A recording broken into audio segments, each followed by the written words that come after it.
Hmm. Hang on a second. I think we're having a problem. I know we're having a problem. What happened? Hmm. That's weird. I've never had that one happen. It would be with me, Steve. You know what, Lori? We are live. Oh, Uh, good. Yay. if you guys are watching out in Facebook land, sorry for the technical difficulties. It didn't look like it engaged live, but it did after all. Guys, welcome to the You Are Worthy Network.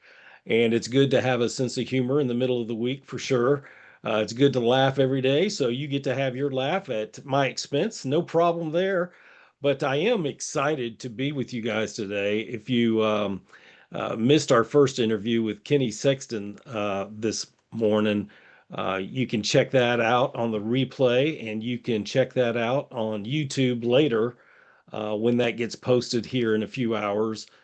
That's a great time for me to remind you guys that we do have a really, really well done YouTube channel, and that's beneficial for a couple of reasons because we know that Facebook takes down live videos after 30 days, and you know that we're doing lives. So if you're worried about not being able to catch one of your favorite episodes, not to worry because it gets uploaded to our YouTube channel, the You Are Worthy Network YouTube channel, shortly after each interview. That way it's preserved forever. And would love to have you guys like and subscribe to the channel so you can have access to your favorite guest anytime you'd like at your convenience. But all that being said, I love going live because it's a built-in opportunity. Because I'm guessing here we are, middle of the week, Wednesday. Can you believe that it's early November? I mean, it's already November the 5th. That's crazy. But I get to be the one to remind you that you're worthy. What are you worthy of? You're worthy of love, respect, and success because of Jesus' sacrifice on the cross. Bible says no one is good, no, not one. But God has a heart for you. He loves you. He is patient with you. And so he sent his only son to die on the cross, and his blood makes you worthy. So I hope you're encouraged by that wherever you're at on your journey today. I'm excited today because someone that I have admired, respected from afar, even though we did speak once together at a virtual event. That's how I got to know Lori a little bit. And Lori and I have been trying to connect for a few months. It wasn't in the card, so to speak, until a couple of days ago when I circled back with her to see if she would like to be interviewed, and she graciously said yes. So I'm super grateful that she said yes, and I'm super grateful and excited that she's going to be our guest today. Let me tell you a little bit about Lori. Lori Dixon is a visionary and epiphany expert with Business Ventures LLD Legacy Media and Publishing, Walk with Lori, and LLD Legacy. Lori brings more than 4 decades of wisdom and experience working in education, therapies, business, and nonprofits. She is the best-selling author and publisher, as well as a multiple international award-winning host and producer on streaming TV. With her dynamic television appearances on Bravo's Real Housewives of Dallas, Lori understands the reality of how the next chapter of life may be written at any time. She may be now watched internationally on TV as a co-host on Light It Up TV and Swa Ubana. May have said that wrong. I see you on Zandra TV network on Roku, Amazon Fire, Chromecast, and iTunes. Lori believes in finding the heartstrings in life, releasing the strongholds of fear, living the life God has designed for you. As a writer for many years and a published author, editor, and frequent media influencer for others, Lori knew her passion would always be in the stories of our lives. She expanded her mission to publishing with anthologies, compilations, and children's books. Lori believes we are all seen in our own God given divine design and that we have a mission to share it right now with the world. Through LLD Legacy Media and Publishing, which is a full service publishing company with editing, writing, illustrating, design, media, and marketing, she brings her passions together for each and every author. Her newest program, Wisdom on the Walk, or referred to as WOW, is a unique anthology plus journey for women to become authors and further their own story and missions for others. I love, love, love what you're doing to impact the kingdom, Lori. Lori, so good to have you. Welcome to the You Are Worthy Network. Thank you so much, Steve. It's an honor and pleasure to be here. And when you said wisdom on the walk, I was gonna like go like this because the wow is over there. I didn't notice that. That is so on point. You don't miss a detail. Oh, goodness. That's the Good. editor in you, I'm sure. It is. It is. I'm looking at myself and then it was like, oh, there it is. Yeah. So That's thank funny. you for that introduction.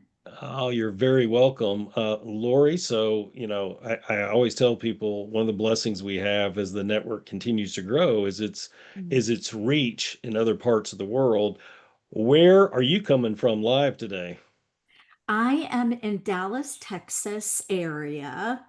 I live in a smaller town, which is amazing to have other big towns around you, but to be in that little community. So, yeah. Yeah, it's amazing how many entrepreneurs actually are from the Dallas and surrounding area. I've been shocked by how many live there actually. So tell us a little bit about your family. Married, kids, grandkids. Tell us all about it. Yeah, married, have three children blended, and five grandchildren, and about four fur babies. So we have to put them on the family tree. So, Most definitely, yes, most yes. definitely. So that's a huge blessing, needless to say. What do you guys like to do for fun? We love to travel. My husband was a previous airline captain. And in this day and age, we watch a lot of the things that are going on in that industry. He now works for the FAA. So I always say he protects our skies right now in many ways. So we love traveling no matter what. We also love spending time with family. We're very big on family, but we know how to have a good time. So when we first met through our church, we were in leadership to bring people together, to share hospitality, and to keep all these events and ways to connect for others. And we still do that. So after almost 20 years of marriage, we get to still have events and parties and things like that to draw people together. Oh, that's so good. I appreciate your husband's dedication to that industry. My son, who's a senior in high school, is seriously looking into becoming an airline mechanic Ah, starting next year and looking at schools for that. yes, It takes, like in most industries, it takes several different components working together to make it work. that's right. But I Totally agree. definitely appreciate your husband's dedication to that industry for sure. Thank you. Um, you do wear a lot of hats. Mhm. And I know you well enough to know that you're grateful for all those hats. Before we get into how you got into writing and publishing, um, did you go to school for that? Tell us a little bit about your professional background leading up to the entrepreneur world, if you will. Great question. Yes, I've always written. Even back in middle school and high school, books and living in the land of the book and really deeply engaging and writing stories from that was always part of my life. And so, as you get to be the older ages, shall we say, put past that midline of life, you start reflecting back on all the things you did earlier in life. I always knew I wanted to work with people that needed to be heard, to know that they were worthy, to know that whatever was going on in their life, that there were people there to support them in. So I worked a lot in the early years of developing educational programs for children and youth and families with severe behavioral, Mm. emotional, but also learning challenges. So I was in the field back in the late 70s, early 80s. So we really did a lot of that development, but letting them know that they had the ability within them. We just were helping to mold it and continue to help carry it until they were ready to take over. So a lot of my work was around heartstrings, really Mm. making those deep connections. So I even write about some of the children and families that I've worked with in the variety of books that I've written. And I continue to speak out for them.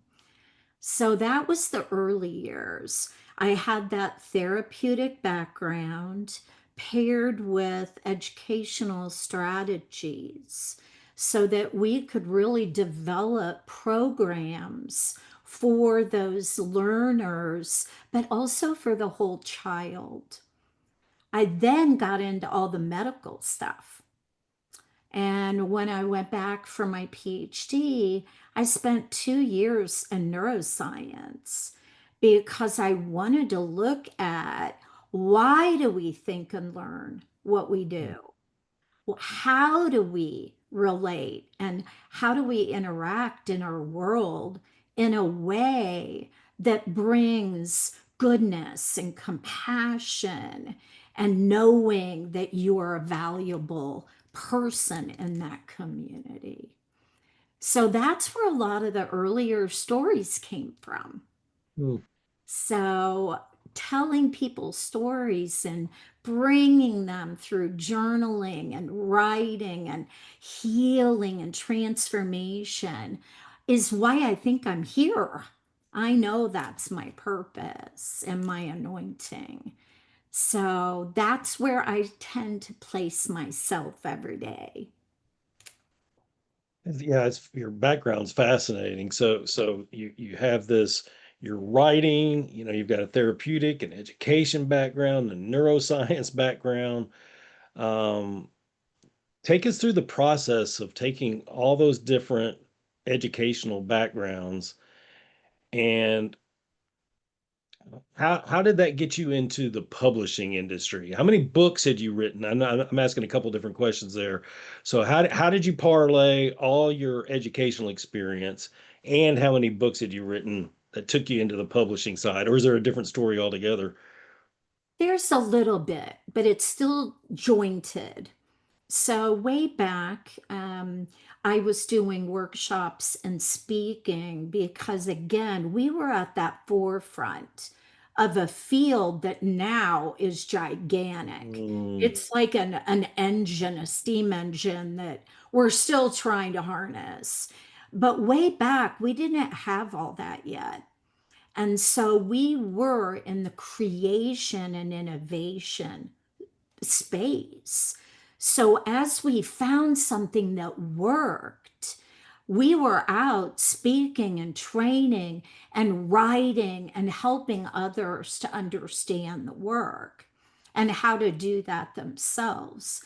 That was the early coaching days before coaching was a Yeah, thing. household word now. Yeah. Exactly. So, what we did is we started creating and writing programs, which led to some of my earlier books that were used as like college texts or a workshop in a giant school district or an organization so that it helped them move the needle with knowing how to work with others, some of those that are the most challenging that we have in the world, to help them be able to have a voice. So, in that earlier phase, books started sprouting up through the work that we were doing, programs, curriculums, all that good stuff. I started speaking all over the country. I've actually been around the world doing a lot of the talks too. And so eventually, I kind of got grounded, worked for a company where we developed programs for universities with our work, which was a blast. I taught trainers, taught coaches. So I learned that from the ground up. But there came a big halt in my life at that time. So, is my name on a lot of these things leading up? Yes. Are those books still out there? In some places, yes. But God led me in a very different direction around 2013, 2010 was a huge halt. I got off the road. I'm traveling sometimes 20, 25 days a month, missing my family terribly, and had a health crisis. And I think it was one of those moments of, you don't need to be out there doing all that to do my work. Hmm. And it was like, okay. So I started learning how to still have an outreach. But God led me from the secular world where I put the wisdom of faith and the Lord into everything we did. But it became, no, now you're going to write and tell stories and you're going to fully work for me. And it was like, okay, that was never on the game plan. Well, maybe back in high school, but that's another story. So, Wow. So this was 2013? 2010 was the crash, and 2013 started the journey. Do you feel comfortable sharing a little bit about the crisis with us? Yeah, yeah. Many years ago, again, I was diagnosed with different things that doctors didn't quite know how to deal with yet. We do now, but back then, things like autoimmune or immunity deficiencies were not on the radar. Most doctors weren't trained in that yet. And so I had an abrupt stop after having one of my family members that we were caregiving in hospice with us. We had both of our moms pass, and we had been taking care of both of them. One in like 2010, and then my mom in 2013. And I started realizing that I was the only one left. And I started looking at loss that had begun at my birth and walked forwards into no wonder. I've always been chasing the identity and the worthiness in me, but I wanted to make sure everybody else felt that way because I didn't Mm. want them to feel the way I did in many parts of my life. So I started telling the stories of those who struggled in their challenges, just like I was. And it helped me to be writing about it. And as I wrote, I was healing and I was aligning divinely. And then I was able to pass that on to others through my Mm. therapy background. So the Lord completely redirected my life. But I always say, did he really? Or was that all part of the stepping stones to get there? Yeah. There's so many different ways I could go with this. So I want to make sure I've got it right. So you and your husband were providing care for one of his parents and one of your parents? His mom was first, and then we lost her abruptly. Mhm. And she was like my second mom, just the sweetest, most endearing woman. But she also reminded me that I was worthy, and I needed that. And then my mom was second. We had her for 3 years in hospice, in between hospital visits and caregiving units, and then back into hospice in the house. So we were both tag teaming care. So notice everything's going out, you know? Yeah. And Yeah. eventually, if you're not filling up the cup, you're going to depletion, Hmm. which activated my health crisis. I was empty. So did you know you had a health crisis? I mean, not a crisis, but did you know you had health symptoms before that? I had a little bit, but when you're in mode like that, and you've been taught that everything that you're doing is for outreach purpose. Everything the Lord gives you is for outreach purpose. I was always in ministry. And so what I found was around right after my mom passed, of course, you're up here, you're doing all the heavy lifting. And then when the bottom drops out, you collapse. Yeah. And so I started working after that with caregivers because I knew that if they didn't have a framework underneath them, they weren't going to make it through that whole process. So I did it for myself too. And then my health completely tanked. And I Mm. started having very, very severe health reactions, which then resulted in finding autoimmune. And so we walked down the autoimmune road, which I still deal with today. But I also know that the Lord has brought me back twice. And that's again another whole story. Wow. But I got to decide, are you going to carry some of the health crisis you have so that you can use that, Lori, as my platform?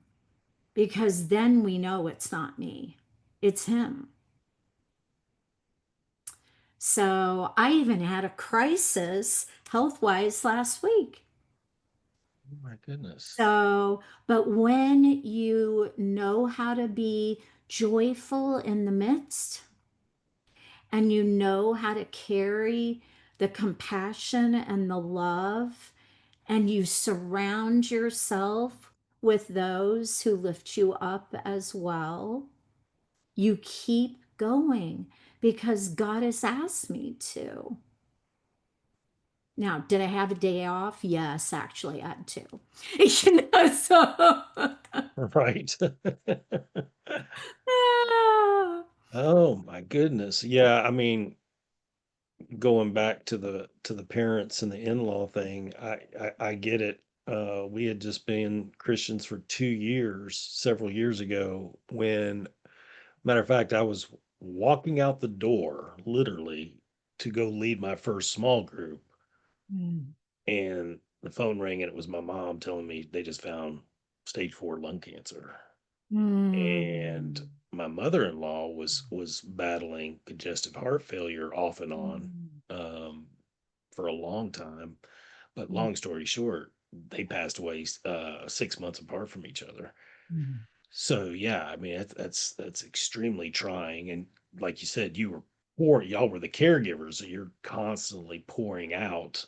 Um, which is interesting because I do want to ask you this. It's, tonight at our church midweek, we're following up from what I talked about Sunday, and we've been doing the one another passages all year long, as a theme, which makes it easy for me to have something to preach on, but it also lets them know what to expect instead of all over the place.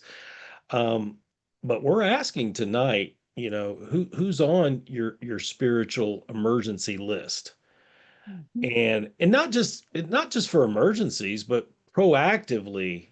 That's how we grow and pour into one another. So I know your faith got you through that difficult season without a doubt, but I'm assuming you had, in your case, close sisters. That Yes. those relationships were invaluable to helping you also. Would that be fair? Oh, 100%. And I will say too that just because they were there for one challenge, one crisis that we went through, doesn't mean that they remain on the list. Sometimes they are there for also what God is growing in them by watching and being a part of my healing so that I can also pour back into them. And I'll use a very quick example, Steve. When I had my health crisis on Thursday and Friday, which was pretty profound, we were in the middle of having a giant block party that is annual that we are hosting with our neighbors. Mm, We were having like 100 people out front of our house. So we were in full blown mode with my husband and neighbors and getting everything coordinated and getting people there and the food truck and, the whole thing, right? mm, So I get very ill, had a rough day Thursday. They told me I needed to be in a specialized ER over in Dallas the night of the party. mm, So I am trying to beg myself out of it. I know bargaining well. And I always laugh because we all bargain with God too, which we know that is a no-no. yeah. But I bargain with doctors, so I ended up being told, not this time, Laura, you're going in. And it was Mm, started at 8 a.m. on Friday, and with labs and everything else. And by about 2 o'clock, we knew I was going to the big ER. And oh my so goodness. my hubby couldn't take me. He's my number one supporter. He has 100 people going to be out front of our house. So my next door neighbor is a Mm, good friend. And my husband said, is there any way you would go with her? yep. And he said, I feel comfortable knowing that you're going to stay with her no matter what. She loved everything about the party and drove me and stayed with me until midnight.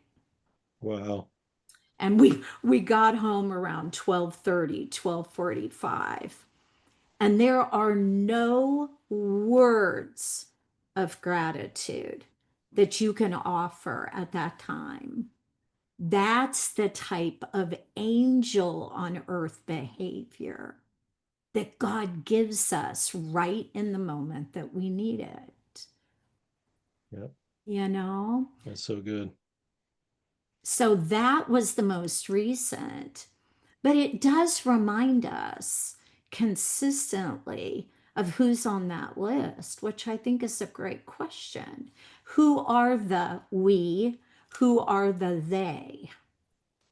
Big, big difference. That's wise.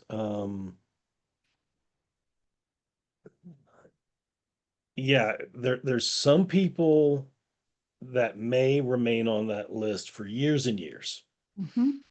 I've got a list of probably 8 to 10, which I feel very blessed. I'm very grateful to have that diversity. And some of them are in the local congregation. Some of them are folks that I've had relationships with for years, and some, a little newer. God's always shifting that circle. Mhm. We think of Jesus. He had Peter, James, and John for the 3 years, not as long a period of time as that most of us are going to be around on our journey with God. But it was never intended for one person to carry it all anyway. Like if I have things that I need help with financially, well, the person that I'm interacting with on, 2, 3 times a week, they may not be the person for that. Or, something about marriage or parenting. You're likely not going to overwhelm one person with all that because we all have strengths and weaknesses. That's why it's good to have variety on your list. But also, I think it's a good question to ask, whose list are we on? Who are we encouraging? Who are we supporting? Who are we pouring into? Because this journey's all about what we can give, for sure. Anyway, I Mm. get off topic a little bit, but No, that was profound. Yeah. it's vital for sure. Tell us a little bit about the publishing company. Tell us what kind of publishing company it is. Who do you really like to help as an author? Is it someone that's seasoned? Is it the new author that you can help with the vision and that their eyes are kind of like deer in the headlights going into this process? Because when I wrote my first book, um, I had a coach that knew I wanted to write a book. I had an outline for it for years, but life happens. Mhm. Plus, if I'm being honest, imposter syndrome and all the limited thinking comes into it too, which is not uncommon for authors. But I got on a coaching call with him one time and he said, "Oh, you want to talk about that book today?" And I'm like, "I'm not paying you today to even go there. So let's keep moving." And I'm serious. We moved on. I got off that call with him and it bothered me. And, Ooh. and this is just the way I'm wired. Not everybody's wired this way. I'm like, I sat down and wrote that book in 3 weeks. Mhm. Now, you know this, but I was just getting started and I didn't know anything about the proofreading, the editing, the publishing side of that. So I'm sure you encounter that all the time, but tell us about the publishing company and tell us who you really love working with. Uh, Great question. And what a good example. I would have made sure that your book kept going in a big way too. We'll It's chat later. never too late, right?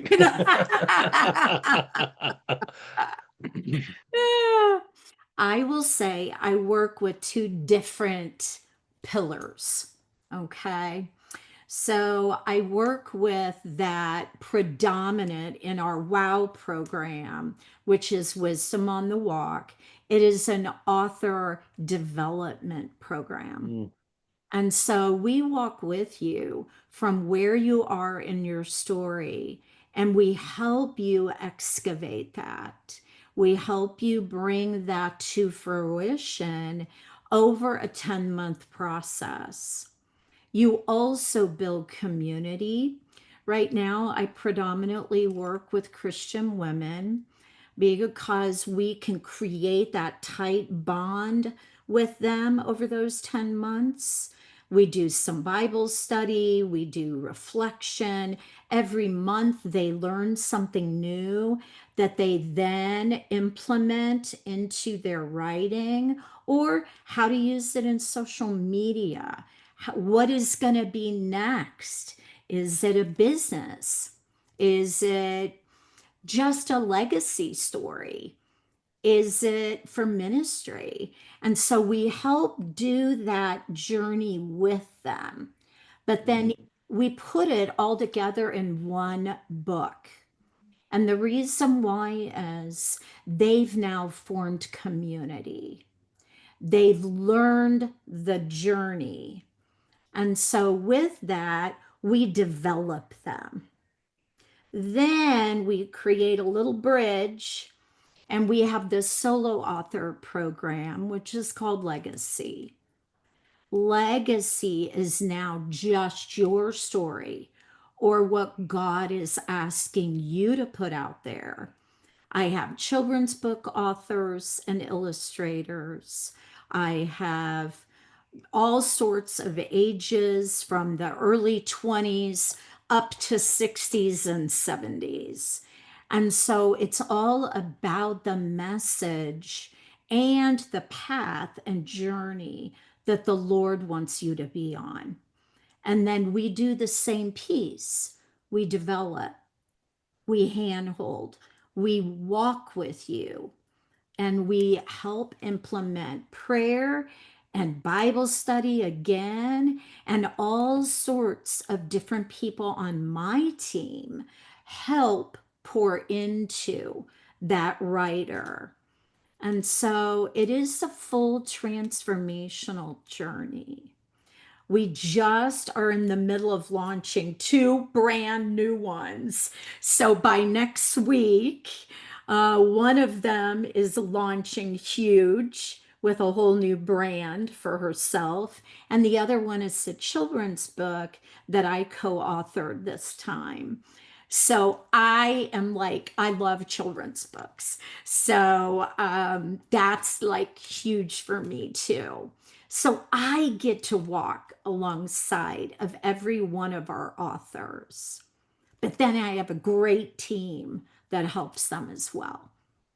So let me make sure I heard you right. Okay. And you lit up like a Christmas tree talking about those two releases, by the way. There are babies, you know. But even though you own this publishing company and many different projects going on, you are personally involved with each new author. Is that what I'm hearing you say?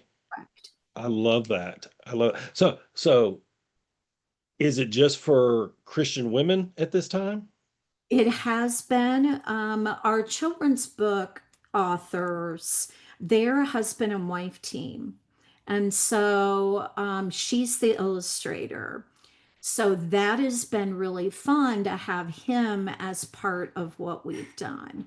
I also have had another husband and wife team that did a book with us around marriage. And so that was really interesting to have him part of it. I am very open to that. But because of the community, we tend to work with women. They're the ones that doubt whether or not they're worthy so much of the time.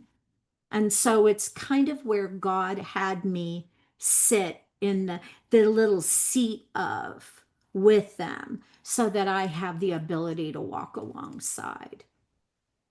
I love this. And I assure you, I assure you that it's not just the women struggling with self-worthiness.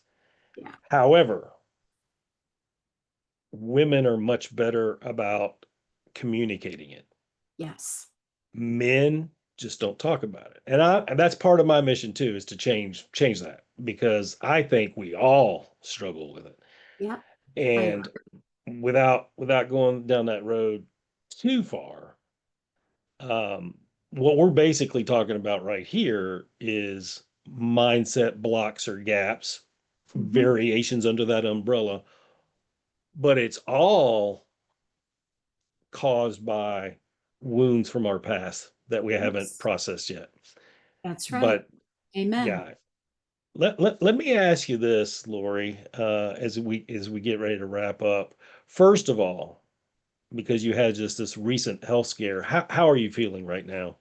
I'm doing okay. Whenever you have an autoimmune flare, and I shout out to especially all the women that go through major autoimmune and men too, you have to lean into it. And I then have to ease back into everything that I am doing. I have to get more rest. I have to watch what I'm eating. I have to kind of have silent times or being alone because the body has to heal. And so is my mind racing like crazy for all the branding and stuff we got going on? Oh, yeah. But Yeah. Lori is only able to do XYZ. So I've learned to kind of ride the wave and be my best advocate and let the Lord help heal me. I know that's a huge piece. You know, the Lord makes me lie down. Mhm. You know, I think he knows each one of us is wired differently. Of course, he knew us before we were formed in our mother's wombs, but some of us he has to slow down in different ways. I'm not saying he afflicted you with this. That's not what I'm trying to say, but he's using it Yes. for his good. Mhm. And I think your story is fascinating. I think your background, where you've come from, your experiences, you know, the situations with your mothers, your health situation. I think it's fascinating how God has worked, has weaved through that tapestry to do Mm. His will, and He does that. We all have a story, Yes. and I love that your story was far from over in Mhm. 2010 and then 2013 and the aftermath of all that, because I remind our viewers all the time that their story's not over yet. Yeah. You know, if you've got a pulse today, there's a reason for that, and God is still working. Be encouraged by that. You know, I equate the acts of God as a piece. It's like a puzzle. He Mm. never gives us all the pieces at once. Sometimes he'll give you a couple of corner pieces. Sometimes he'll give you a big one in the middle, and he gives you enough sometimes to see where he might be headed. Mhm. But it never comes all together at once. Why? Because we have to trust him in the process. And you've done that, and your wisdom and your faith and your kindness come shining through. I want to encourage you with that. Thank you. Um, yeah, I've just really enjoyed talking to you. Lori, tell folks where they can find you if they want to learn more about you. Sure. I have a great website that is brand new, just launched. Walkwithlori.com makes it super easy. You can also find out more about the publishing on the tab that goes LLD Legacy Publishing.com. So it depends on what you are looking for, whether you are needing some healing and some therapeutic coaching that I do now, or whether you want to be part of some of the writing and sharing your story in whatever way. It may be just for you. So come and join us. We also have a community, Wisdom on the Walk author community on Facebook. And so you can always come and be part of the private group with us as well. We're going to put all that in the description, guys, but I know some of you that will eventually watch this are on the fence about writing that book. You really, I know for a fact you have it Uh-huh. in you, but you're busy, you're a little fearful, you're thinking, why me? I'm telling you, why not you? Mhm. God's given you a story, but it's not to keep to yourself. The world needs to hear it. Your story matters. And so I want to encourage you guys to join Lori's. That's a Facebook community, I assume you were talking about.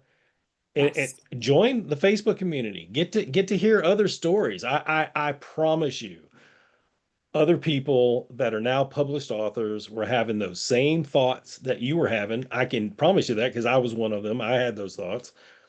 And God wants your story to get out there. And so please look up Lori, see how she can serve you. She's one of a kind. You see clearly how much she cares about her clients, and she just cares. That's just who she is. So, in any last words of encouragement you want to leave our viewers today? I would say to make sure that if you feel that gentle nudging, that it means that you're meant to at least go on that excavation journey. Ask the questions. And I'd be glad to do a free insight call, Steve, with anyone that wants to just ask questions and find out more about where they should be heading with their story. So reach out. Here it is. She's offering a free discovery call. All you got to do is reach out. Lori, thank you so much for your warmth, your vulnerability, your wisdom. Thank you for sharing with us today. It's been an honor to have you on the network. Thank you, Steve. And I appreciate what you're doing too. Appreciate you so much. Thank you. Guys, have a blessed Wednesday afternoon. And you may be watching this on Wednesday night. Maybe it's Thursday by the time you watch it, whenever. But always hear my heart to yours. I'm grateful for each one of you. This network wouldn't be where it's at without each one of you. And there's something in your heart that resonates with you are worthy. I think that's all of us. We want to be worthy, but we fight the enemy. We fight our past experiences. We fight what the world's trying to tell us, competitiveness, whatever it may be. But just hear my heart to yours. I'm grateful for you, and you are worthy of love, respect, and success. Thank you, each one of you. Till next time, God bless.